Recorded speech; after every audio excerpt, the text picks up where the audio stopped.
हाँ, मैं इंजीनियर आशुतोष शर्मा आप सबका वेलकम करता हूँ मेरे चैनल मैथियापा में। आज हम लोग देख रहे हैं लेसन नंबर 4 देख रहे हैं एनसीईआरटी क्लास 10।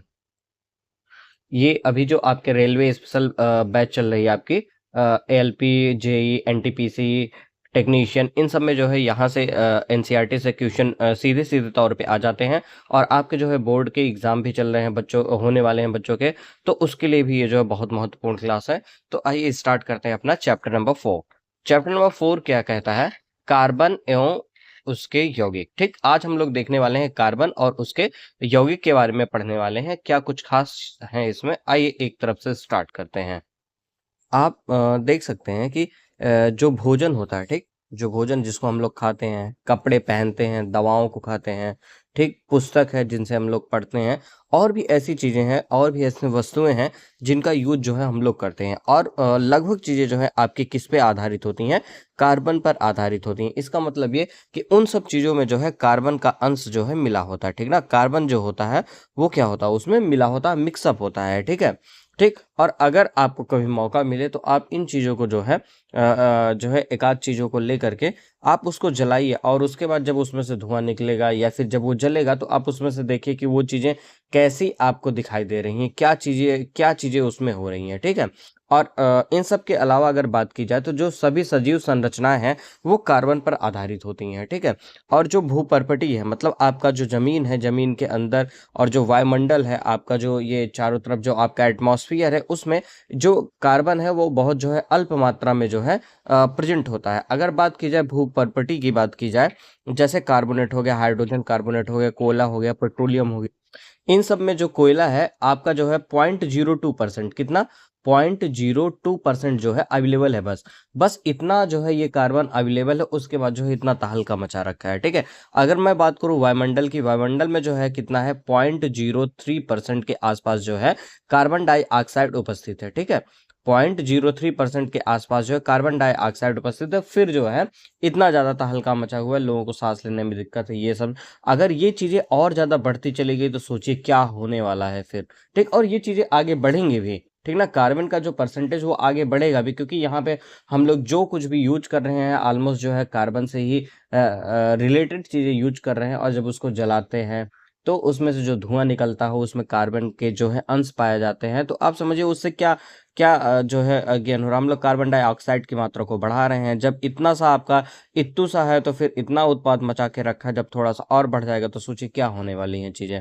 तो आप ये समझ सकते हैं। ठीक है ना, प्रकृति में इतनी अल्प मात्रा में कार्बन उपस्थित होने के बावजूद कार्बन का अत्यधिक महत्व है। ठीक है, ठीक। और कार्बन जो है भाई, मतलब कि ऐसा ही नहीं कि मतलब इसके जो है दुष्प्रयोग ही हैं, इसके बहुत ज्यादा मतलब कि आपके चीजों के लिए बहुत ये हेल्पफुल भी है। ठीक है, और वो जो हेल्पफुल है उसके बारे में हम लोग जो है आगे चल करके देखेंगे। ठीक है, जितना नुकसान करता है कार्बन उतना जो है फायदा भी करता है। तो दोनों चीजें होती हैं, किसी भी चीज को ले लीजिए आप, तो उसके फायदे भी होते हैं और नुकसान भी होते हैं। ठीक है, अब हम लोग जो है कार्बन के बारे में पढ़ेंगे। ठीक है, और ये जो कार्बन है इसके हम लोग देखेंगे, कुछ इसके गुण का अध्ययन करेंगे, फिर आप डिसाइड कर लीजिए कि भाई कार्बन हमारे लिए अच्छा है या फिर खराब है। अगर अच्छा है तो उस चीज को एडॉप्ट करना है, अगर खराब है तो उस चीजों को एडॉप्ट नहीं करना, उनसे बचना है, उनसे बचने के जो है रोकथाम आपको करने हैं। अगर अच्छा है तो फिर जो है अच्छी बात है, और उसको जो है और अच्छा बनाना है।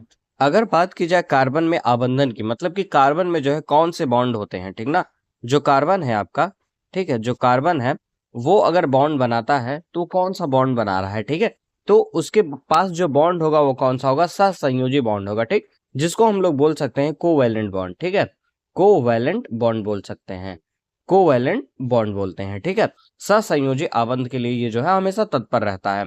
और आपने देखा था कि पिछले लेक्चर में हमने बताया था कि जो है अगर कोई आपके पास आयनिक बॉन्ड है, ठीक, कौन सा बॉन्ड है? आयनिक बॉन्ड है, आयनिक बॉन्ड है, जिसको हम लोग आयनिक बॉन्ड में ये हम लोगों ने देखा था कि जो उसका आयनिक बॉन्ड का जो गलनांक और क्वथनांक होता है, मतलब कि मेल्टिंग पॉइंट हो गया और जो बॉइलिंग पॉइंट हो गया। ठीक है, मतलब गलनांक और जो क्वथनांक होता है वो क्या होते हैं? उच्च होते हैं, मतलब हमेशा वो क्या होते हैं? हाई होते हैं, ज्यादा होते हैं। वो चीजें क्या होती हैं? आपकी ज्यादा होती हैं। ठीक, अगर इनका विलयन में अथवा जो है गलित अवस्था में देखा तो ये क्या करते हैं, विद्युत का चालन करते हैं, ठीक। मतलब आयनिक बॉन्ड का जो है मेल्टिंग पॉइंट, बॉइलिंग पॉइंट, मतलब गलनांक क्वथनांक क्या होता है, हमेशा ज्यादा होता है। और ये जो है गलित अवस्था में जो है हमेशा क्या करते हैं, इनके अंदर वैद्युत का चालन होता है। किसका होता है, जो इलेक्ट्रिसिटी होती है उसमें जो है इलेक्ट्रिसिटी फ्लो करती है। और ये जो कार्बन होते हैं, जो कार्बन है या फिर कार्बन यौगिक होते हैं, ये जो है विद्युत के जो है अच्छे चालक नहीं होते, मतलब आप इनको जो है सुचालक नहीं कह सकते। कुछ ऐसे कार्बन के यौगिक है जिसमें जो है विद्युत जो है अब बढ़िया तरीके से फ्लो नहीं करता, कुछ में फ्लो ही नहीं करता है, ठीक है, कुछ कुछ में फ्लो करता है, ठीक। तो जब देखा गया कि इनके जो क्वथनांक है और गलनांक है वो औरों के कंपैरिजन में, मतलब जो आयनिक बॉन्ड बनाते हैं, ठीक ना, जो आयनिक बॉन्ड बनाते हैं जिसमें आयन होते हैं, उनके कंपैरिजन में देखा गया तो इनके जो क्वथनांक है और गलनांक है वो क्या होते हैं, कम होते हैं, ठीक है। आयनिक यौगिकों के क्वथनांक तथा गलनांक की तुलना में काफी कम होते हैं, ये चीज हम लोगों ने देखा है, ठीक। उसके बाद फिर हम लोग जो है इस निष्कर्ष पे पहुंच रहे हैं कि जो इनके जो परमाणु होते हैं, जो कार्बन यौगिक होते हैं, इनके जो परमाणु होते हैं, एटम होते हैं, उनके बीच में क्या होता है, प्रबल आकर्षण बल जो है नहीं होता। मतलब जैसे दो चीजें ये आपस में अगर जुड़े हैं तो इनके बीच में जो आकर्षण बल होगा वो ज्यादा स्ट्रांग नहीं होता है, ठीक है ना, वो क्या होता है, ज्यादा स्ट्रांग नहीं होता है। जैसे ये दो लोग हैं, इनके बीच में क्या, अगर कोई बॉन्ड बना है तो अभी तो डिसाइड करेगा कि भाई स्ट्रांग बॉन्ड है या फिर वीक है। अगर स्ट्रांग है तो उसके लिए क्या, ज्यादा एनर्जी पड़ेगी, अगर वीक है तो थोड़ी सी एनर्जी में टूट जाता है, ठीक है। ये बात यहाँ पे चल रही है। फिलहाल टूट रहा है नहीं टूट रहा है ये मसला नहीं, अभी मसला यहाँ पे ये है कि इनके बीच में ये जो बॉन्ड बन रहा है वो कैसा, वीक है या फिर स्ट्रांग है। तो जो कार्बन है और उनके जो या फिर यौगिक हैं, कार्बन यौगिक हैं, उनके बीच में जो बॉन्ड बनता है वो कैसा होता है, वीक होता है, प्रबल आकर्षण बल नहीं होता वहां पे, ठीक है। चूंकि ये यौगिक अधिकांशतः विद्युत के कुचालक होते, अतः हम इस निष्कर्ष पर पहुंच सकते कि इन यौगिकों के आबंधन से किसी आयन की उत्पत्ति नहीं होती है, ठीक है। मतलब आप यहां से ये चीज बता सकते हैं कि जो है इनके बीच में कोई भी जो है आयनिक बॉन्ड नहीं बनता है। क्यों नहीं बनता है, क्योंकि इनके जो यौगिक होते हैं उनके बीच में पहली बात तो प्रबल आकर्षण बल नहीं है, दूसरी बात ये कि इनके बीच में क्या होता है, करंट को जो है ऐसा फ्लो नहीं करता है, ठीक ना। बहुत कम ही रेयर केस होते हैं, यौगिक हैं जिनके अंदर करंट फ्लो करता है, एक्सेप्शनल केस है, लेकिन ऑलमोस्ट चीजों के अंदर जो है इलेक्ट्रिसिटी फ्लो नहीं करती। इस वजह से आप कह सकते हैं कि इनके पास जो है आयनिक बॉन्ड नहीं है। जब हम लोग जो है पीरियोडिक टेबल देखते हैं, पीरियोडिक टेबल अगर हम लोग देखते हैं, जिसको हम लोग बोलते हैं आवर्त सारणी, उसमें अगर देखा जाए तो जो कार्बन है, कार्बन का जो परमाणु क्रमांक है वो कितना होता है, 6 होता है, ठीक। जो परमाणु क्रमांक होता है कार्बन का वो कितना है, परमाणु संख्या कितनी होती है, 6 होती है, यहाँ पे लिखा गया है ये चीज, ठीक।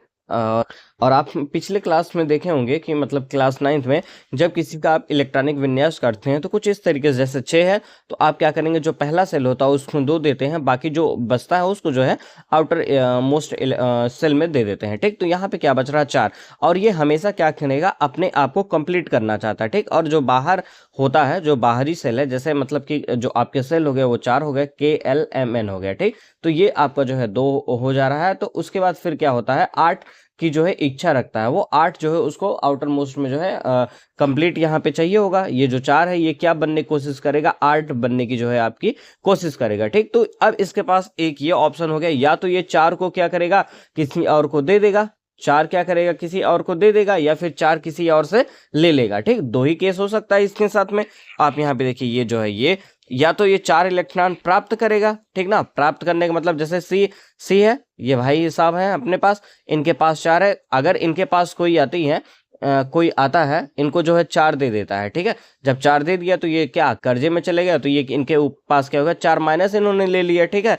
तो क्या हो गया, इन्होंने जो है 4 माइनस ऋणायन बना लिया, ठीक है। लेकिन जो है अब अगर बात की जाए कि जो अगर इनके पास बात की जाए नंबर ऑफ इलेक्ट्रॉन, ठीक, तो जो नंबर ऑफ इलेक्ट्रॉन होते हैं वो नंबर ऑफ प्रोटॉन के बराबर होते हैं, ठीक है। तो अगर नंबर ऑफ प्रोटॉन के बराबर हैं तो बात अगर की जाएगी यहाँ पे, तो इनके पास कितने इलेक्ट्रॉन हो गए, तो आप बता सकते हैं कि भाई 6 तो इनके पास पहले से ही थे, 4 इन्होंने और ले लिए, तो कितने हो गए टोटल, इनके पास 10 हो गए, ठीक। तो 10 इलेक्ट्रॉन को इनके पास होल्ड करके रखने के लिए भाई बहुत मुश्किल पैदा कर देगी, ठीक। तो इसको जो है ये होल्ड नहीं कर पा रहे हैं, ठीक है ना। यहाँ पे थोड़ी सी मुश्किल का इनको सामना करना पड़ रहा है। और दूसरी बात ये कि अगर ये जो है अपने जो 4 इलेक्ट्रॉन है, जो 4 इलेक्ट्रॉन किसी और को दे दे, जब 4 इलेक्ट्रॉन किसी और को दे देंगे तो ये क्या है 4 प्लस जो है धनायन बना लेंगे। ठीक, धनायन तो बना लिए। उसके बाद फिर क्या हुआ कि 4 इलेक्ट्रॉन को ये खो करके 6 प्रोटॉन वाले नाभिक में केवल 2 इलेक्ट्रॉन का जो है कार्बन धनायन बनाने के लिए इनको जो है अत्यधिक ऊर्जा की जो है आवश्यकता पड़ जाएगी। फिर भी यहाँ एक तमाशा हो गया। तो फिर ये करेंगे क्या, तो फिर ये सोचिए करेंगे क्या। तो फिर इनके पास एक चीज जो है सॉल्व की गई, कुछ साइंटिस्ट मिले होंगे, अपना जो है सॉल्व किए, इन दोनों समस्याओं से छुटकारा देने के लिए कुछ समस्या का समाधान किया गया। और क्या है उसको आइए समझते हैं हम लोग। तो इसमें लिखा गया है कार्बन अपने अन्य परमाणु अथवा अन्य तत्वों के परमाणुओं के साथ संयोजकता इलेक्ट्रॉनों की साझेदारी करके इस समस्या को सुलझा लेता है। ठीक, तो फिर इसके पास जो समस्या थी उस समस्या को क्या कर लिया इसने, साझेदारी कर लिया। ठीक ना, किससे समझा लिया, साझेदारी से। साझेदारी से क्या कर लिया, समझा लिया। ठीक, तो इस वजह से कहते हैं कि जिंदगी में पार्टनर का रहना बहुत जरूरी है। ठीक ना, पार्टनर का रहना जरूरी। ये देखिए कार्बन भी आपको समझा रहा है। पहली बात तो यहाँ से एक चीज अडॉप्ट करने वाली बात ये है कि जो कार्बन है ये समझा रहा है कि भाई हमको क्या करना है, पार्टनर की जरूरत पड़ती है। ठीक ना, ठीक, मतलब आपको जो है साझेदारी करनी पड़ेगी। अगर आपको स्टेबल रहना है, आपको जो है कुछ करना है, तो भाई आपको जो है पार्टनर की जरूरत पड़ेगी। तो अब यहाँ पे वही चीज ये कर रहे हैं, समस्या को सुलझा ली। लेकिन कैसे सुलझा ली, इन्होंने क्या किया, इलेक्ट्रॉनों की साझेदारी करके। ठीक ना, पार्टनरशिप कर लिया, मतलब कि एक दूसरे के साथ शेयरिंग कर लिया। ठीक ना, क्या कर लिया इन्होंने, शेयरिंग कर लिया। एक अपने पड़ोसी से इन्होंने क्या कर लिया भाई, शेयरिंग कर लिया। ठीक ना, शेयरिंग कर लिया, तो शेयरिंग तो जरूरी है। तो यहाँ पे इन्होंने क्या किया, इलेक्ट्रॉनों की क्या कर ली, शेयरिंग कर लिया। किसके साथ, कोई इनका जो पार्टनर रहा होगा उसके साथ इन्होंने क्या कर लिया, शेयरिंग कर लिया। ठीक, उसके बाद क्या है कि केवल कार्बन ही नहीं बल्कि अनेक तत्व भी ऐसे हैं जो इसी प्रकार इलेक्ट्रॉन की साझेदारी करके अणुओं का जो है निर्माण कर लेते हैं। मतलब ऐसे कार्बन ही नहीं है, बहुत से एलिमेंट हैं जो क्या करते हैं, साझेदारी करते हैं, अपना शेयरिंग करते हैं। ठीक, हम आप लोग भी क्या कर लेते हैं, शेयरिंग कर लेते हैं, साझेदारी कर लेते हैं। ठीक है, तो फिर क्या होता है कि जिन इलेक्ट्रॉनों की साझेदारी की जाती है वो दोनों परमाणुओं के बाहरी कोश के ही होते हैं। ठीक, जैसे अगर मैं बात करूं यहाँ, जब आप लोग चलेंगे आगे चलेंगे तो इलेक्ट्रॉनिक विन्यास, ठीक, इलेक्ट्रॉनिक विन्यास होता है, इलेक्ट्रॉनिक कॉन्फ़िगरेशन जिसको बोलते हैं, उसको जो है आप लोग विस्तार से पढ़ेंगे क्लास 11 12 में। अभी 9th में एक बार आप लोगों ने उस चीज़ों को फील किया होगा। ठीक है ना, ठीक, छोटे लेवल पे जो है आप लोगों ने फील किया होगा। ठीक, जैसे कोई आपका जो है कोई भी एलिमेंट हो गया तो वो क्या हो गया, इसका न्यूक्लियस हो गया। ठीक, न्यूक्लियस में जो है आपके जो है प्रोटॉन और जो है न्यूट्रॉन हो गया, और इस न्यूक्लियस के जो बाहर होते हैं वो क्या होते हैं, आपके इलेक्ट्रॉन ऐसे घूमते टहलते रहते हैं अपना। ठीक है, तो आउटर मोस्ट में क्या होते हैं, ये इलेक्ट्रॉन्स व्यवस्थित होते हैं। ठीक है, अब जैसे क्या होता है कि ये इस तरीके से जो है ये कोष जो है सेल आपके जो है बटे होते हैं। ठीक है, ये इस तरीके से जो है कोष बटे होते हैं। तो वही कह रहा है कि जो साझेदारी होती है, ठीक ना, जो इलेक्ट्रॉनों की साझेदारी होती है, ये जो सबसे बाहरी वाला सेल है, जो सबसे बाहरी वाला सेल है उसी के इलेक्ट्रॉन जो है इसमें पार्टिसिपेट कर सकते हैं, बाकी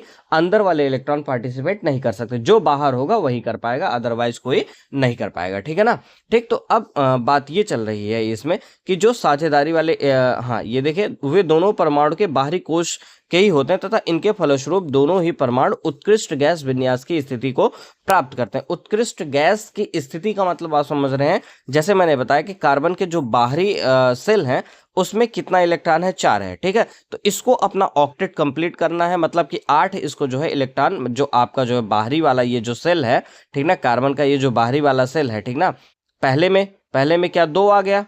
ठीक, पहले में 2 आ गया, बाकी बच्चा 4, तो इसको चाहिए 8। तो ये क्या कर रहा है, 4 इलेक्ट्रॉनों का साझेदारी कर, तो इसका जो बाहरी इलेक्ट्रॉन ये 4 ही है, तो ये 4 ही जा करके वहां पे साझेदारी कर पा रहे हैं आप। ठीक ना, ये चीज आपको समझना पड़ेगा कि ये बाहरी कोष के इलेक्ट्रॉन ही जो है सिर्फ साझेदारी कर सकते हैं, और अपना जो है उत्कृष्ट गैस विन्यास का मतलब ये अपना ऑक्टेट जो है कंप्लीट करेंगे। मतलब इनको चाहिए 8 इलेक्ट्रॉन, तो ये अपना 8 इलेक्ट्रॉन पूरा करेंगे, वो भी साझेदारी से करेंगे। ठीक ना, 8 के अलावा और किसी और चीजों से कंप्रोमाइज नहीं कर सकते। जैसे आप घर पे आप बोलेंगे हमको ये चीज चाहिए और ये 50 रुपए में मिलेगा, तो आपको चाहिए 50 रुपए, तो 50 रुपए ही लेंगे, उसमें कोई कंप्रोमाइज नहीं करेंगे। वैसे इनको भी अगर 8 चाहिए तो 8 ही चाहिए। ठीक है ना, अदरवाइज कोई यहाँ पे चांस नहीं है। ठीक है, तो वही चीज यहाँ पे कहा जा रहा है कि उत्कृष्ट गैस विन्यास की स्थिति को प्राप्त करते हैं साझेदारी करके। ठीक है, फिर कार्बन के यौगिक की चर्चा करने से पहले आइए एक बार हम जो है इलेक्ट्रॉनों की साझेदारी से बने कुछ सामान्य अणुओं के बारे में जो है समझ लेते हैं। जैसे ये हाइड्रोजन है बेचारा, ये और ये हाइड्रोजन, ठीक। जैसे मैंने कहा कि जैसे हाइड्रोजन है, हाइड्रोजन का परमाणु क्रमांक मान लीजिए 1 है, तो जो इसका जो है ये न्यूक्लियस है, इसके जो चारों तरफ घूम रहा है, जो इलेक्ट्रॉन घूम रहा है वो कितना घूम रहा है, 1 है। तो जो पहला स्नेल होता है, के होता है, उसमें कितना चाहिए आपको, 2 चाहिए। तो जो के है उसमें तो 2 4 होते हैं, के हो गया, एल हो गया, एम हो गया और एन हो गया, ठीक है। ठीक इस तरीके से लोगों में डिवाइड किया जाता है, ठीक है।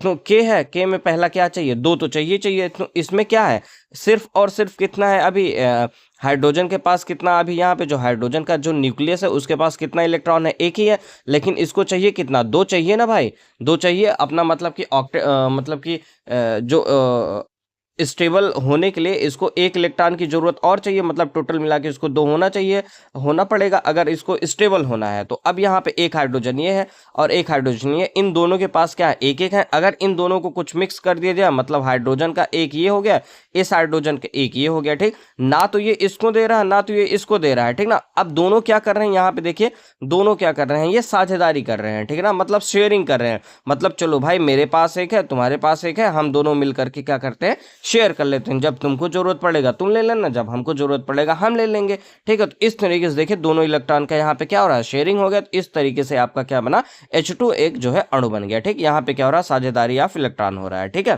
ठीक, तो ये जो है आपका हाइड्रोजन का एक अणु बन गया। अब देखिए यहाँ पे एक एक इलेक्ट्रॉन का साझेदारी हो रहा है, ठीक ना। कितने इलेक्ट्रॉन का साझेदारी हो रहा है, इलेक्ट्रॉन कितने हैं, 1 है। 1 इलेक्ट्रॉन का साझेदारी हो रहा है, इस वजह से H और H के बीच में क्या बन रहा है, एक बॉन्ड बन रहा है। ये जो चीज है इसको क्या बोलते हैं हम लोग, बॉन्ड बोलते हैं। क्या बोलते हैं, बॉन्ड। तो यहाँ पे क्या बन रहा है आपका, एक और 1 इलेक्ट्रॉन का साझेदारी हो रहा है, इसलिए इन दोनों के बीच में क्या बन रहा है, एक ही बॉन्ड बनेगा, ठीक ना। क्या बनेगा, एक बॉन्ड। अगर यहाँ पे दो इलेक्ट्रॉनों को साझेदारी होता, ठीक ना, एक एक करके 2 हो रहे हैं, ठीक ना। अगर यहाँ पे दो इलेक्ट्रॉनों का साझेदारी होता, जैसे ए है कोई, जैसे यहाँ पे देखिए, जैसे ये है और बी है, अगर इसके बीच में एक एक इलेक्ट्रॉनों का साझेदारी हो, एक ये इसका है, ये वाला इसका है, तो इसके बीच में ए और बी सिंगल बॉन्ड बन रहा है, ठीक। अगर इन्हीं के बीच में ऐसा होता, ये कुछ इस तरीके से, इसका अगर साझेदारी होता तो इसके बीच में क्या बनता आपका, ए डबल बॉन्ड भी बनता, ठीक। अगर इसके बीच में कुछ ऐसा होता, ऐसा कुछ ऐसा, अगर साझेदारी हो रहा होता, ये साझेदारी हो रहा होता, तो यहाँ पे ट्रिपल बॉन्ड बनता, ठीक। जितने इलेक्ट्रॉनों की साझेदारी हो रही है, ठीक, उस तरीके से बॉन्ड बनते हैं आपके। आइए चलते हैं अपने टॉपिक पे आते हैं।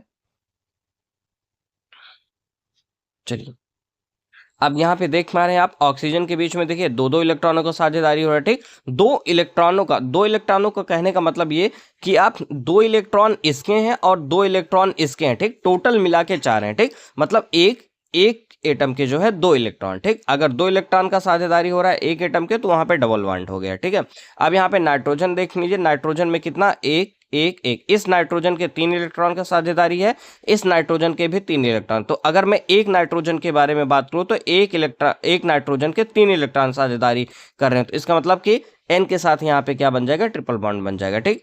ऐसा नहीं देखना आपको कि 6 इलेक्ट्रॉन साझेदारी, नहीं, एक का देखना है बस। एक का देख रहे हैं कितने हैं, 3 है, 2 का मिलाएंगे तो 6 ही होगा, ठीक है ना।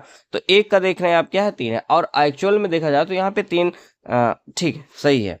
मतलब कि n के साथ में क्या बनेगा आपका, ट्रिपल बॉन्ड। तो आपसे ये पूछ भी लिया जाता है, इन ये जो दिए गए हैं इसमें से किसके पास ट्रिपल बॉन्ड है। तो आप ये चीज एग्जांपल याद रखिएगा, ठीक है, एनसीईआरटी का।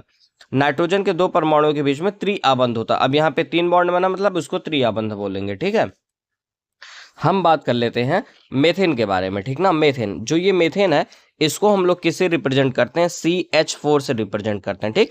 किससे करते हैं, CH4 से। आइए इसके बारे में थोड़ा जिक्र कर, जैसे ये C है, इसको चाहिए थे, कितने चाहिए थे, C की मैं बात कर रहा हूँ, इसको कितने चाहिए थे, 4 इलेक्ट्रॉनों की साझेदारी चाहिए, ठीक। तो मैंने एक हाइड्रोजन ले लिया, एक हाइड्रोजन यहाँ, एक हाइड्रोजन यहाँ, एक हाइड्रोजन यहाँ ले लिया, ठीक। इसके 1 इलेक्ट्रॉन, इसके 1 इलेक्ट्रॉन, इसके 1 इलेक्ट्रॉन, इसके 1 इलेक्ट्रॉन, और इसको चाहिए थे 4। तो जो 4 इसके आउटर सेल है, मैंने उसको जो है दूसरे कलर से ये बना दिया, ठीक है। ये दूसरे कलर से बना दिए, कुछ ऐसा बना दिया, ठीक। ये तो इसका है, ये इधर कर दिया, ठीक है। ये रेड वाला है तो रेड वाले को रेड करिए। अब देखिए, इसके जो आउटर मोस्ट में है 4, इसके आउटर मोस्ट में है 1 है, तो ये इसके साथ यहाँ पेयर बनाया, ये यहाँ पेयर बनाया, यहाँ पेयर बनाया, यहाँ पेयर बनाया। तो अब आप यहाँ पे देख सकते हैं, ये C हो गया, इस हाइड्रोजन के साथ एक एक का पेयरिंग हुआ, शेयरिंग हुआ है, 1 इलेक्ट्रॉन, तो 1 बॉन्ड, यहाँ पे 1, यहाँ पे 1, यहाँ पे एक, तो ये इस तरीके से बन गया आपका C अकेले है, चार कितने H कितने हैं, 4 है, तो यहाँ पे मैंने लिखा CH4 लिखा, ठीक है। तो ये आपका जो बना उसे को हम लोग बोलते हैं मीथेन बोलते हैं, ठीक ना। क्या बोला जाता है, ये मीथेन है, ठीक। ये जो मीथेन है ये किसका यौगिक है, कार्बन का एक यौगिक है, ठीक है भाई। और जो इसको कुछ इस तरीके से आप यहाँ पे देख सकते हैं, ये C है, ये कुछ इस तरीके से जो है ये बनाया गया हुआ है, ठीक ना। मेथेन की जो है इलेक्ट्रॉनिक बिंदु संरचना यही है, ठीक। और ये जो इथेन होता है, सॉरी जो मेथेन होता है, ये ईंधन के रूप में जो है इसका जो अधिकाधिक उपयोग किया जाता है, यूज किया जाता है। और ये बायोगैस एवं संपीड़ित प्राकृतिक गैस मतलब CNG, जिसको कंपैक्ट नेचुरल गैस बोलते हैं, ठीक है, उसमें जो है इसका जो है प्रमुख घटक इसको जो है माना जाता है। जो मीथेन है उसको जो है इसका जो है CNG का और जो है बायोगैस का जो है मेन कंपोनेंट इसको जो है माना जाता है। ये जो है कार्बन के सबसे सरल यौगिकों में से एक होता है। मेथेन का सूत्र बता ही दिया, CH4 होता है। और उसके बाद जो है हाइड्रोजन की जो वैलेंसी होती है, जो हाइड्रोजन होता है, उसकी जो वैलेंसी होती है वो कितनी होती है, एक होती है, ठीक है। और ये जो कार्बन है वो कैसा है आपका, चतुसंयोजक है, क्योंकि इसमें 4 संयोजकता इलेक्ट्रॉन होते हैं। अगर कार्बन की वैलेंसी पूछी जाए, कार्बन की वैलेंसी, तो आप क्या बताएंगे, 4 होती है। कार्बन की वैलेंसी कितनी होती है, 4 है। हाइड्रोजन की वैलेंसी यहाँ पे क्या बताई जा रही है आपको, 1 बताई जा रही है, ठीक है। और बात की जाए आगे, तो उत्कृष्ट गैस विन्यास की स्थिति को प्राप्त करने के लिए कार्बन इन इलेक्ट्रॉनों की साझेदारी हाइड्रोजन के 4 परमाणुओं के साथ करता है, जैसा कि चित्र इसमें दिखाया गया। ये चीज जो मैंने बताया वही चीज यहाँ पे लिखा गया है, ठीक है। आइए चलते हैं आगे, चलते हैं। इस प्रकार 2 परमाणुओं के बीच इलेक्ट्रॉन की युग्म की साझेदारी द्वारा बनने वाले आबंध सहसंयोजी आबंध कहलाते हैं, ठीक है। मतलब ये समझिए कि ये जो C है और ये जो H आपका, ये जो H ये यहाँ पे ऐसे ये बन रहा है, सिंगल बॉन्ड के साथ बन रहा है, तो यही जो बॉन्ड बन रहा है इसी बॉन्ड को क्या बोला जाएगा, सहसंयोजी बॉन्ड बोला जाता है, आबंध बोला जाता है। इंग्लिश में अगर बात की जाए तो इसे कोवैलेंट बॉन्ड बोला जाता है, ठीक ना, कोवैलेंट बॉन्ड बोला जाता है, ठीक है। बात की जाए जैसे सहसंयोजी आबंध की, ठीक ना, तो ये जो सहसंयोजी आबंध होते हैं उनके जो अणु होते हैं उनके भीतर क्या होता है, प्रबल आबंध होता है, लेकिन उनका जो इंटरमॉलिक्यूलर फोर्स है जिसको हम लोग अंतरा आणुक बल बोलते हैं, वो कैसा होता है, वीक होता है, ठीक ना, ठीक, जिसकी वजह से ये टूट भी जाते हैं। और ये जो अंतरा आणुक बल होता है यही डिसाइड करता है कि कोई भी चीज जो है आपकी सॉलिड में रहेगी, लिक्विड में रहेगी, या फिर जो है गैस में रहेगी, ठीक है। तो इनका जो अंतरा आणुक, ये पूछा जाता है सहसंयोजक आबंध का जो अंतरा आणुक बल होता है वो वीक होता है, स्ट्रांग होता है, ठीक। तो आपको क्या बताना, वीक होता है, ठीक है। फलस्वरूप इन यौगिकों के क्वथनांक और गलनांक भी क्या होते हैं, कम होते हैं, चूंकि परमाणुओं के बीच इलेक्ट्रॉनों की साझेदारी होती है और आवेशित कण बनते हैं। सामान्यतः ऐसे सहसंयोजी यौगिक विद्युत के कुचालक होते हैं। जो सहसंयोजी यौगिक इस तरीके से बनते हैं वो क्या होते हैं, विद्युत के कुचालक होते हैं। और इनका जो गलनांक होता है और क्वथनांक होता है वो भी क्या होता है, कम होता है। और इनका जो अंतरा आणुक बल होता है वो भी क्या होता है, दुर्बल होता है। ये चीज आपके लिए बहुत जरूरी थी जानना। अब आइए बात करते हैं कार्बन के अप्रूप। मैंने पिछले क्लास में भी बताया था कार्बन के 3 अप्रूप होते हैं। सबसे पहले बात की जाए हीरा, दूसरे नंबर पे आता है आपका ग्रेफाइट है, फिर क्या है C60 बकमिंस्टर फुलरेन बोलते हैं, ठीक। बकमिंस्टर फुलरेन की जो संरचना होती है वो कैसी होती है, फुटबॉल के शेप में होती है। कैसे होती है, फुटबॉल के शेप में होती है, ठीक है। ये कुछ ऐसा होता है। और जो ग्रेफाइट होता है इसका कैसा होता है, खटकोड़ी होता है, ठीक है। यहाँ पे लिखा गया खटकोड़ी व्यू मिलता है। जो ग्रेफाइट होता है, ग्रेफाइट का जो स्ट्रक्चर होता है कैसा होता है, खटकोड़ी जो है व्यू मिलता है इसमें। और इसके पास एक जो बॉन्ड होता है वो कैसा होता है, द्वि बॉन्ड होता है, ठीक। जो आपका ग्रेफाइट है उसके पास क्या है, एक आबंध जो है कैसा है, द्वि आबंधी होता है। और बात की जाए हीरे की, तो हीरे के पास क्या होता है, यहाँ पे लिखा गया है कि हीरे में कार्बन का प्रत्येक परमाणु कार्बन के 4 अन्य परमाणुओं के साथ क्या बनाता है, बॉन्ड बनाता है, जिससे एक दृढ़ त्रियामी संरचना बनती है, ठीक ना। क्या बनती है, दृढ़, मतलब कि एक सॉलिड जो है 3D स्ट्रक्चर यहाँ पे बनता है। ग्रेफाइट के साथ जो है आप देख रहे हैं खटकोड़ी व्यू मिलता है, एक आबंध होता है। C60 कैसा होता है, फुटबॉल के शेप में होता है, ठीक। और यहाँ से जो है ये आपका जो है विद्युत का कुचालक होता है जो हीरा होता है। और ये जो आपका ग्रेफाइट भाई साहब है ये कैसे होते हैं, विद्युत के सुचालक होते हैं। ये क्या है आपका एक एक्सेप्शनल केस है। जो ग्रेफाइट होता है, कार्बन का जो एक अप्रूफ है ग्रेफाइट है, वो कैसा होता है, वो जो है विद्युत का सुचालक होता है। बाकी ये चीज क्या होती है आपकी, कुचालक होती है, ठीक है। अब यहाँ पे देख लीजिए आप, हाँ, इनके जो भौतिक गुणधर्म होते हैं वो क्या होते हैं, बिल्कुल भिन्न होते हैं। और इनके जो रासायनिक गुणधर्म होते हैं वो कैसे होते हैं, समान होते हैं, ठीक ना, ठीक। जो हीरा और ग्रेफाइट होता है, इनके जो भौतिक गुणधर्म है वो कैसे होते हैं, भिन्न होते हैं, जबकि इनके रासायनिक गुण क्या होते हैं, एकदम मतलब एक समान होते हैं। हीरा अब तक का ज्ञात सर्वाधिक कठोर पदार्थ भी माना जाता है, जबकि ग्रेफाइट चिकना और फिसलनशील होता है। ये बात आपको पता भी होगी, आप पेंसिल जो यूज करते हैं उसमें जो है ग्रेफाइट का अंश आपको देखने को मिल जाएगा। ठीक है, हम लोगों ने जो पिछला क्लास देखा था धातु और अधातुओं में, उसमें ये जिक्र किया था मैंने कि जो ग्रेफाइट होता है वो क्या होता है, विद्युत का सुचालक होता है। ठीक, क्यों सुचालक होता है और क्या होता है उसके लिए मतलब हायर क्लास में हम लोगों को देखना पड़ेगा क्यों होता है, और भी बहुत सी चीजें हैं होती हैं क्यों होती हैं। ठीक ना, कभी भी कोई भी चीज आप ये समझ लीजिए, कोई भी चीज विद्युत का सुचालक तभी होगा, विद्युत का सुचालक तभी होगा जब उसके पास क्या होगा, एक या फिर उससे ज्यादा फ्री इलेक्ट्रॉन होंगे। ठीक ना, कैसे होंगे, फ्री इलेक्ट्रॉन होंगे, मतलब एक मुक्त इलेक्ट्रॉन उसके पास होना ही होना चाहिए, फ्री इलेक्ट्रॉन जो है होना ही होना चाहिए। अगर फ्री इलेक्ट्रॉन नहीं है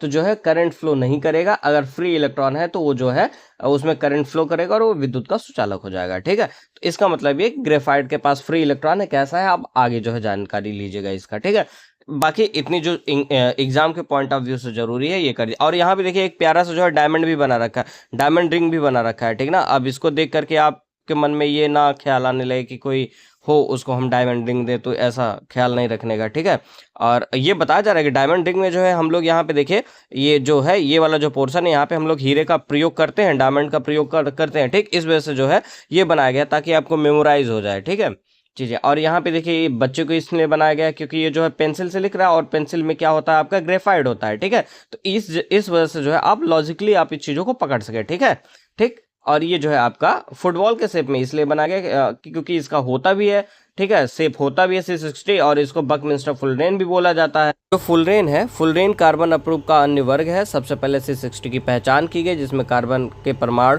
फुटबॉल के रूप में व्यवस्थित होते, चूंकि यह अमेरिकी आर्किटेक्ट बकमिंस्टर फुलर के द्वारा डिजाइन किया गया, जो जियोडेसिक गुंबद के समान लगते हैं, इसलिए इस राउंड को फुलरेन नाम दे दिया गया था।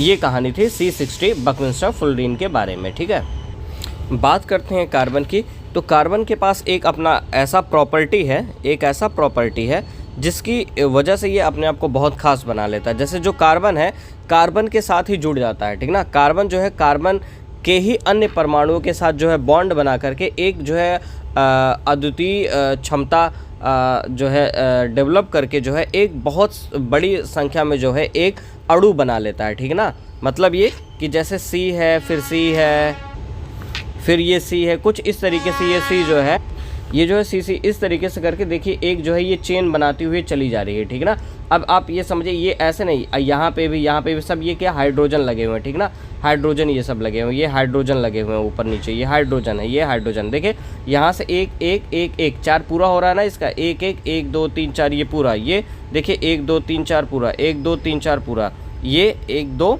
3, ये 1 4 पूरा। ठीक, तो ये सब जो बाकी बचे हैं H है, और भी चीज़ें हो सकती है जिसके पास एक इलेक्ट्रॉन शेयरिंग की पावर होगा वो कर सकते हैं। ठीक, तो ये इस तरीके से जुड़ता हुआ चला जाता है, इसी को बोला जा रहा है श्रृंखलन, इसी चीज़ को बोला जा रहा है। ठीक ना, श्रृंखलन मतलब कि कैटेनेशन। ठीक, कैटेनेशन जो है इसी को बोला जा रहा है जब एक कार्बन अपने ही कार्बन परमाणु के साथ जो है वो जुड़ता हुआ चला जाता है। ठीक ना, तो वो क्या बना लेता है, एक बहुत बड़ी संख्या में एक अणु जो है बन जाता है, और उसी को बोला जाता है कैटेनेशन या फिर श्रृंखलन, उसी को बोला जाता है। ठीक, यही चीज़ के बारे में बता रहा है कि यही एक इसके पास क्या होती है, एक अद्वितीय क्षमता होती है भाई। ठीक ना, मतलब कि ये अपने आप से जुड़ता हुआ चला जाता है और बहुत बड़ी चेन बना ले जाता है। ठीक है, अब बात ये यहाँ पे आई कि जैसे ये 2 कार्बन है, ठीक, अगर ये जो है एक सिंगल बॉन्ड से जुड़े हैं, किसी सिंगल बॉन्ड से जुड़े हैं, तो उसको हम लोग क्या बोलते हैं, संतृप्त यौगिक बोलते हैं। क्या बोलते हैं, संतृप्त यौगिक बोला जाता है, जिसको बोल सकते हैं इंग्लिश में सेचुरेटेड। क्या बोला जाता है, सेचुरेटेड कंपाउंड बोला जाता है। ठीक है, अगर यही कार्बन जो है दो बॉन्ड से या फिर कार्बन जो है 3 बॉन्ड से अगर जुड़े होते हैं आपस में, 2 या 3 बॉन्ड से, तो उसको हम लोग बोलते हैं असंतृप्त यौगिक बोलेंगे। क्या बोलेंगे, असंतृप्त यौगिक बोला जाता है। ठीक, इसको इंग्लिश में बोल सकते हैं हम लोग अनसेचुरेटेड कंपाउंड बोल सकते हैं। ठीक, संतृप्त में क्या सिंगल बॉन्ड होता है, असंतृप्त में क्या होता है, डबल बॉन्ड होगा या फिर क्या होगा आपका ट्रिपल बॉन्ड होता है। ठीक है, अब यहाँ पे जो है एक एलिमेंट का जिक्र कर रहे हैं ये किसना, सिलिकॉन। ठीक ना, सिलिकॉन जो होता है हाइड्रोजन के साथ जो है मिक्स करके सिलिकॉन जो है हाइड्रोजन के साथ बॉन्ड बना करके कितना जो है यौगिक तक जाता है, वो 7 या 8, ठीक ना, 7 या 8 परमाणु तक ही वो श्रृंखला को दे सकता है, ठीक ना। सिलिकॉन हाइड्रोजन के साथ मिलकर के एक यौगिक बनाता है जिसमें 7 या 8 परमाणु तक की श्रृंखला हो सकती है, ठीक ना। लेकिन यह यौगिक अति अभिक्रियाशील होती है, ये भी बात कह रहे हैं वो बहुत ये अभिक्रियाशील होती है। लेकिन कार्बन कार्बन का जो बॉन्ड बनता है वो अत्यधिक क्या होता है, स्ट्रांग होता है, प्रबल होता है, और ये इस वजह से क्या होता है, अस्थायी होता है, ठीक, अस्थायी होता है। फलस्वरूप अनेक कार्बन परमाणुओं के साथ आपस में जुड़े हुए अनेक यौगिक प्राप्त हो जाते हैं। अब बात करते हैं कार्बन की संयोजकता। जो कार्बन की संयोजकता होती है वो कितनी होती है, 4 होती है, और इसमें कार्बन के 4 अन्य परमाणु अथवा कुछ अन्य एक संयोजक तत्वों के परमाणुओं के साथ आबंधन की क्षमता होती है, बॉन्ड बनाने की क्षमता होती है। Oxygen, hydrogen, nitrogen, sulphur, chlorine तथा अनेक अन्य तत्व ऐसे हैं जो कार्बन के साथ मिल करके कार्बनिक यौगिक बनाते हैं। फलस्वरूप ऐसे विशेष गुण वाले यौगिक बनते हैं जो अणु में कार्बन के अतिरिक्त उपस्थित तत्व पर भी निर्भर करते हैं, ठीक। ऐसा नहीं है कि सी के साथ ही बॉन्ड बना रहा है, जैसे सी जो है ओ के साथ बना सकता है, आपने पढ़ा होगा CO2 के बारे में पढ़ा होगा, ठीक, कार्बन डाइऑक्साइड, तो यहाँ पे सी जो है ओ के साथ बॉन्ड बना रहा है भाई, ठीक है, ये चीज़ आपने पढ़ा होगा। और जो है आप सी का जो है हाइड्रोजन के साथ भी आप बॉन्ड देख चुके हैं कैसे बनता है, ठीक है। तो ऐसे अनेकों तत्व हैं जो कार्बन के साथ जो है बॉन्ड बना सकते हैं। अब देखते हैं जो अधिकतर तत्व होते हैं, अन्य तत्व होते हैं, कार्बन द्वारा जो बनाए गए आबंध होते हैं वो क्या होते हैं, बहुत ही प्रबल होते हैं, ठीक, जिनके फलस्वरूप ये यौगिक अतिशय रूप में अस्थायी होते हैं और कार्बन द्वारा प्रबल आबंधों के निर्माण का एक कारण है ये। इसका छोटा आकार भी है, इसके कारण इलेक्ट्रॉन के सहभागी युग्मों को नाभिक मजबूती से पकड़े रहता है। बड़े परमाणुओं वाले तत्वों से बने आबंध तुलना में अत्यंत दुर्बल होते हैं, ठीक ना। अगर बात की जाए जैसे ये है, ठीक, ये न्यूक्लियस है, अब इसके बाहर जो है आपका यहाँ पे एक इलेक्ट्रॉन है, यहाँ पे एक न्यूक्लियस, ये है, ये है, ये है, ये है, ये है, ये है, कुछ इस तरीके से। क्योंकि अब ये जो सिंगल इलेक्ट्रॉन, मान लीजिए कि यहाँ पे कोई इलेक्ट्रॉन है जो भी है स्टेबल में ही है, ये कुछ स्टेबल है, कुछ ये भी क्या है, स्टेबल ही है, ऐसे मान लीजिए।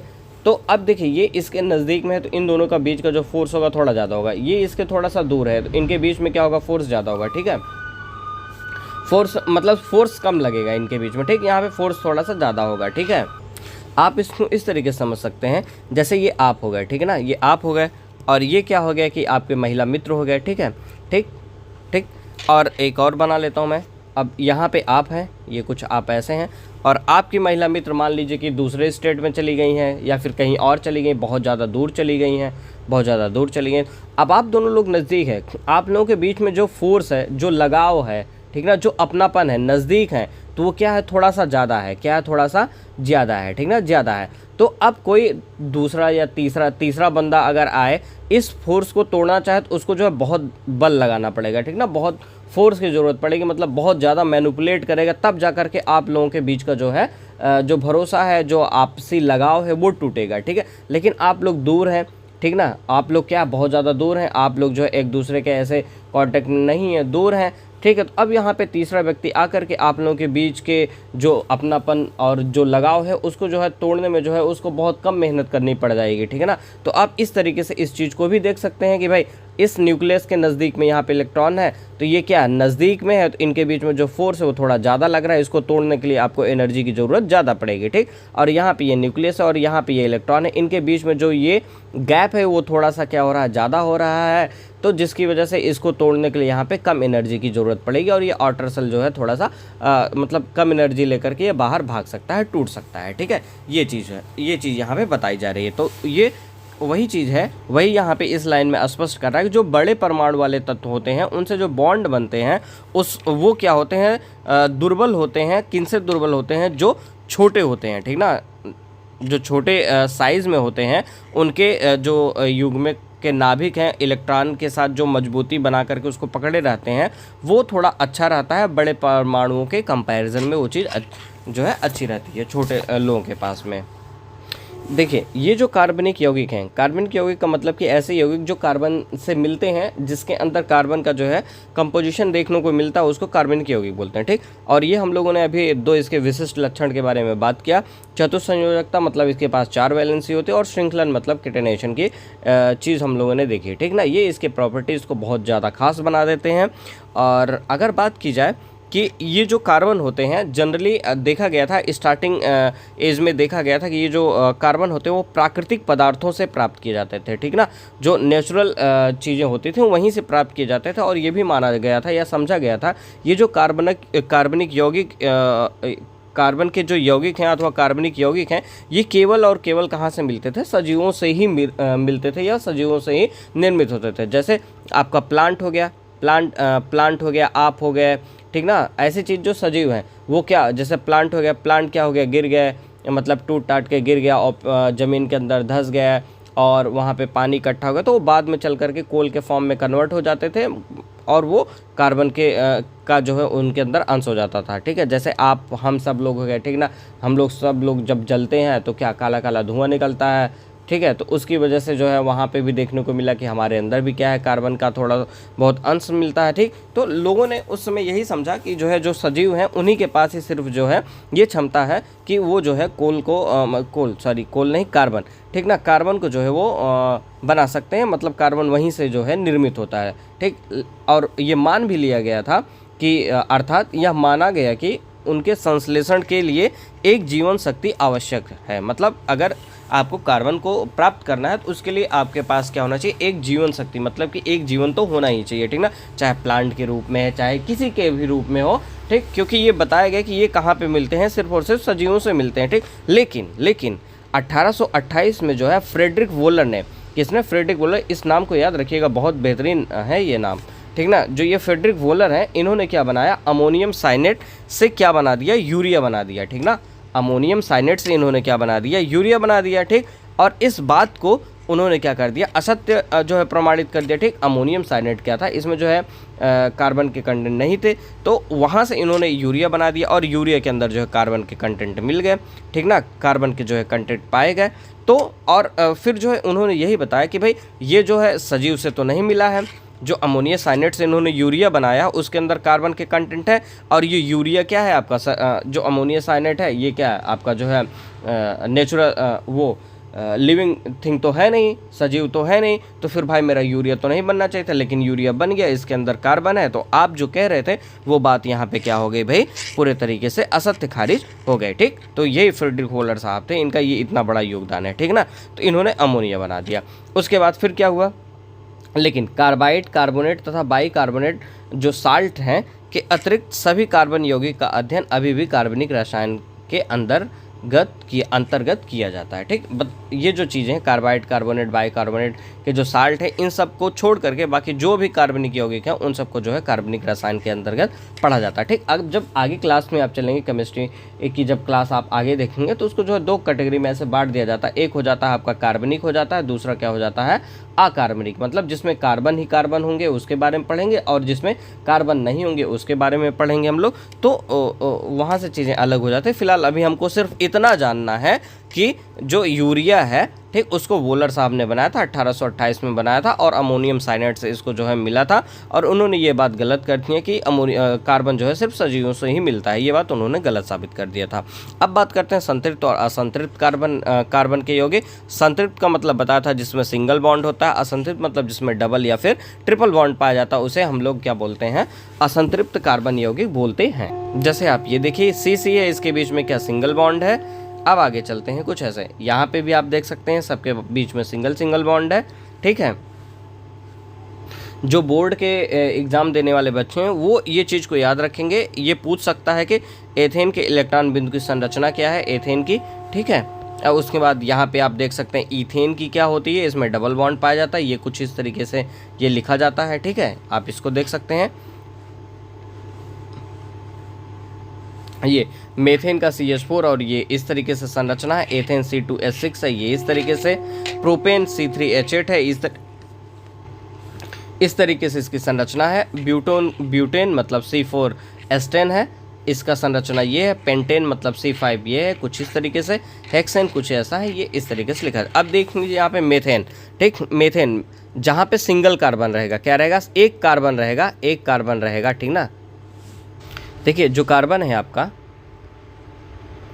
देखिए एक कार्बन है, ठीक ना, एक कार्बन है तो उसको क्या बोलेंगे, मेथ बोलेंगे। अगर 2 कार्बन है, उसके पास 2 कार्बन है तो उसको क्या बोलेंगे, एथ बोलेंगे, ठीक ना, क्या बोलेंगे, एथ बोलेंगे, ठीक है।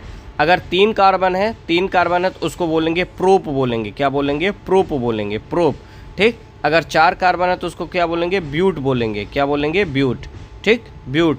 अगर 5 है तो पेंट बोलेंगे, 6 है तो हेक्स बोलेंगे, 7 है तो हेप्ट बोलेंगे, 8 है तो ऑक्ट बोलेंगे, ठीक। इस तरीके से हम लोग बोलते हैं, ठीक है भाई। आइए देखिए, ब्यूट का मतलब क्या, 4 कार्बन हो गए इसके पास, 4 कार्बन कुछ इस तरीके से भी वो बता रहा है कि 4 कार्बन को हम लोग देखिए इस तरीके से भी जोड़ सकते हैं और इस तरीके से भी जोड़ सकते हैं, ठीक ना। इसका मतलब कि 2 संभावित जो है इसके स्ट्रक्चर बन गए आपके, ठीक ना। जो 2 संभावित स्ट्रक्चर है इसी को वो एक शब्द दिया है, कंकाल शब्द बोला है भाई। देखिए ये इसमें 6 कार्बन है और क्या है, इसको हम लोग बोल रहे हैं C6 एस्ट्रल बोल रहे हैं, ठीक ना, क्या, C6 एस्ट्रल। और इसका स्ट्रक्चर कुछ इस तरीके से बना है, कुछ ये इस तरीके सिंगल है। अगर मैं उसी में ये कर दूं C6H6 कर दूं, मतलब 6 हाइड्रोजन को घटा दूं, तो इसका जो स्ट्रक्चर बनेगा कुछ ऐसा बनेगा, ठीक। और इस स्ट्रक्चर को क्या बोलते हैं, बेंजीन का स्ट्रक्चर बोला जाता है, क्या बोला जाता है, बेंजीन। इसमें जो डबल बॉन्ड आप यहाँ पे देख पा रहे हो, ये जो डबल बॉन्ड है कैसा होता है, अल्टरनेट पे होता है, डबल बॉन्ड फिर सिंगल बॉन्ड फिर डबल बॉन्ड फिर सिंगल बॉन्ड फिर डबल बॉन्ड फिर सिंगल बॉन्ड डबल बॉन्ड, ठीक। तो अल्टरनेट पर डबल बॉन्ड आपका जो लगा होता है और ये बेंजीन का सूत्र होता है आपका C6H6 और इसका स्ट्रक्चर कुछ इस तरीके से होता है, ठीक है भाई। ये चीज़ हो गया आपका। और आपको एक और चीज़ समझना चाहिए, एल्केन क्या होता है और एल्कीन क्या होता है, ठीक। एल्केन और एल्कीन, एल्कीन, एल्केन, एल्केन का मतलब क्या है, जिसमें सिंगल बॉन्ड हो, जिसमें क्या हो, सिंगल बॉन्ड हो, उसे हम लोग एल्केन बोलेंगे। जिसमें डबल बॉन्ड या फिर ट्रिपल बॉन्ड हो उसको हम लोग क्या बोल देते हैं, एल्कीन बोल देते हैं, ठीक ना। इसमें भी आपका ग्रुप बढ़ जाता है, एक एल्केन ग्रुप का हो गया, दूसरा एल्कीन ग्रुप का। तो जिसमें सिंगल बॉन्ड होगा उसको एल्केन बोल देंगे, एल्कीन मतलब डबल या फिर ट्रिपल बॉन्ड बोलेंगे, ठीक। अब आइए यहाँ पे एक बढ़िया टॉपिक है, मुझसे दोस्ती करेंगे, बिल्कुल क्यों नहीं करना चाहेंगे, आप ही के बिना तो ज़िंदगी अधूरी है भाई। आइए दोस्ती करते हैं इनसे, ठीक। ये जो बात करते हैं हम लोग, यहाँ पे देखिए दिया गया विषम परमाणु यौगिकों के प्रकार और प्रकार्यात्मक समूह का फार्मूला, ठीक। जैसे मान लीजिए ये C है, C है, C है, C, ये इस तरीके से आपका जो है जुड़ा है, यहाँ पे हाइड्रोजन है, ये सब क्या है आपके हाइड्रोजन है, ये सब के सब क्या है, यहाँ पे भी हाइड्रोजन, यहाँ पे भी, यहाँ पे भी, यहाँ पे भी, ये सब जगह पे क्या लगे हुए हैं आपके हाइड्रोजन लगे हुए हैं, ठीक है भाई। इस बात का ध्यान रखिए, ये सब क्या है आपके हाइड्रोजन है। अब इसी में से क्या हुआ, आ जाए आपके पास जो है कोई ऐसा ग्रुप आ जाए या फिर कोई ऐसा परमाणु आ जाए जो इस हाइड्रोजन को बोले, है भाई यहाँ से तुम चलो हटो, भाग जाओ यहाँ से, मैं यहाँ पे आके रहूँगा, ठीक ना, मैं आके यहाँ पे रहूँगा। अब वो बंदा जैसे आ जाए यहाँ पे, ठीक ना, जैसे आप यूँ समझिए कि जैसे भाई आप हैं, ये आप हैं और आपके दोस्त हैं, ठीक ना, आप हैं और आपके दोस्त हैं, ठीक है। अब आ गई एक कोई आ गई महिला मित्र आ गए, ठीक ना, अब कोई एक आ गई महिला मित्र आ गए, ठीक ना, ये क्या हो गई आपकी महिला मित्र हो गई, ठीक है। अब आप दोनों के बीच में ये जो आप दोनों दोस्त थे, इन दोस्त साहब को ये महिला मित्र क्या कर दी, हटा दी कि चलो अब हटो तुम, अब तुम्हारा काम खत्म हो गया, मैं आ गई हूँ अब इनकी ज़िंदगी में। अब ये यहाँ पे आकर के क्या हो रही हैं, जुड़ रही हैं, इनके साथ क्या हो जाएंगे, जुड़ जाएंगे। तो ये जो यही महिला मित्र आकर के आपको हटा करके मतलब आपके दोस्त को हटा करके जो रिप्लेस कर रही, इन्हीं को बोला जा रहा है यहाँ पे, क्या बोला जा रहा है, विषम बोला जा रहा है, क्या बोला जा रहा है, विषम परमाणु बोला जा रहा है, क्या बोला जा रहा है, विषम परमाणु बोला जा रहा है, ठीक। अब यहाँ पे मैं ऐसे एग्जांपल समझने के लिए लिया हूँ, कोई भाई हर्ट नहीं होइएगा, ठीक है, ठीक। अगर हर्ट होते हैं तो उसके लिए क्या ही, ठीक है, चलिए ओके, ठीक। ये क्या हो गया आपका, विषम परमाणु के जैसे ये ट्रीट कर ली जाएंगे, ठीक। अब ये आ रही हैं यहाँ पे, मतलब कि ये भाई साहब आप हैं, ठीक। अब इनके साथ एक महिला मित्र आ गई। अब जानते ही महिला मित्र आती है तो उनका अपना खुद का एक भाई मतलब स्टेटस होता है, वैल्यू होता है। अब ये क्या करेंगे, अपने हिसाब से जो है इनको कंट्रोल करने लग जाएंगे, ठीक ना, ये अपने हिसाब से क्या करेंगे, इनको कंट्रोल करने लग जाएंगे। तो ये क्या हो जाएगा आपका, ये क्या बोला जाएगा आपका ना, फंक्शनल ग्रुप बोला जाएगा। क्या बोला जाएगा, किस ग्रुप में आ जाएंगे, फंक्शनल ग्रुप में, मतलब कि ये जो चाहेंगे वही फंक्शन इनसे करवाएंगे, ठीक। तो इस वजह से इनको क्या बोला जा रहा है, फंक्शनल ग्रुप बोला जा रहा है, ठीक। पहली बात तो ये कि आप दो कैंडिडेट थे, दो मित्र थे, आप दोनों मित्र को जो है एक कोई स्पेशल महिला मित्र आके रिप्लेस कर दी।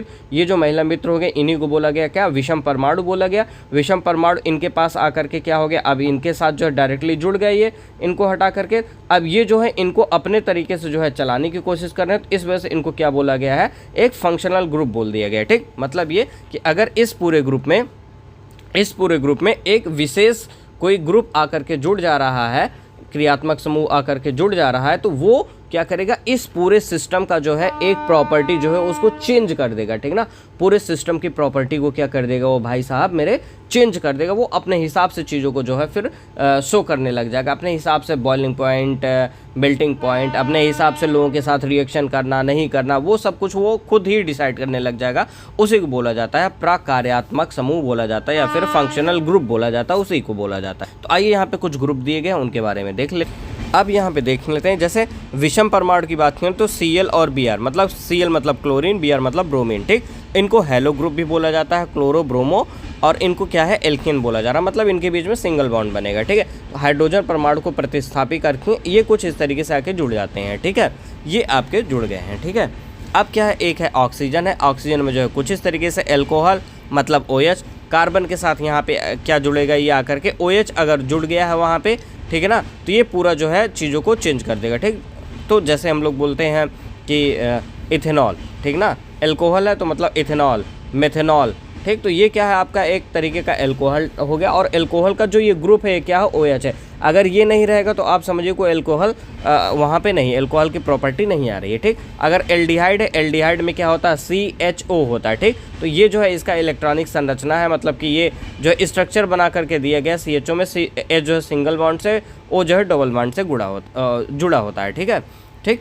और जो कीटोन है, कीटोन में क्या हो गया आपका, C जो है डबल बॉन्ड के साथ जुड़ा है, और इधर इधर चीज़ें आप जुड़ सकते हैं, ठीक है। ये कीटोन हो गया आपका। फिर क्या है, कार्बोक्सिलिक एसिड COOH है, जिसमें OH एक अलग सिंगल बॉन्ड से जुड़ा है और एक को जो है डबल बॉन्ड से जुड़ा होता है। तो ये आपके जो है 4 ग्रुप है, इनको याद रखें। बहुत से ग्रुप होते हैं लेकिन आपके पास मेनली यहाँ पे 4 ही ग्रुप यहाँ पे दिया गया है, ठीक। पहला क्या, एल्कोहल है जिसको OH से रिप्रेजेंट कर रहे हैं, एल्डिहाइड है CHO से कर रहे हैं, कीटोन है C+1O से कर रहे हैं, कार्बोक्सिलिक एसिड है उसको COOH से कर रहे हैं, ठीक ना। इसका स्ट्रक्चर के बारे में बात किया जाए तो ऐसा होता है, एक को डबल बॉन्ड से होता है, बाकी एक OH जो है सिंगल बॉन्ड से जुड़ा होता है। इस चीज़ को आप ध्यान रखिएगा, एग्जाम में पूछा जाता है। जो भी रेलवे के एस्पिरेंट देख रहे हैं वो भी ध्यान रखेंगे, और बोर्ड के एग्जाम के बच्चे भी ध्यान देंगे, ठीक। अब बात करते हैं समजातीय श्रेणी के बारे में करते हैं, ठीक है।